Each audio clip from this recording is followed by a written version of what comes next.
2025 मसीहा मार्च 29 तारीख कुंभ राशि छाड़ी शनि गोचर कले सिंह राशि को। सिंह राशि शनि रहिले अष्टम घरे। अष्टम शनि को कह जाए कंटक शनि।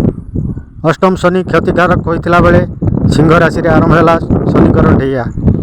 जुलाई 13 तारीख दिन शनिदेव बक्री हेले एवं प्रभाव आरंभ है सप्तम घर उपरे। अष्टम घरे बक्री होगा द्वारा अष्टम घर प्रभाव गोटे घर पछकू अर्थात सप्तम घर प्रभाव सेठारु शनिकर दृष्टि रहिला आपणकर दशम घर द्वितीय घर एवं पंचम घर उपरे। शनिकर बक्री समय यही 138 दिन रे केमिति प्रभावित हेबा आपणकर स्वास्थ्य एवं इनकम, आपणकर लाइफ पार्टनर सहित बिजनेस पार्टनर सहित संतान सहित केमिति रहिबो संपर्क, केते विपज्जनक रहिबो एही समय रे यात्रा, केते प्रभावित हेबा आपणकर व्यक्तित्व, केते चैलेंजिंग रहिबो आपणकर कर्मक्षेत्र।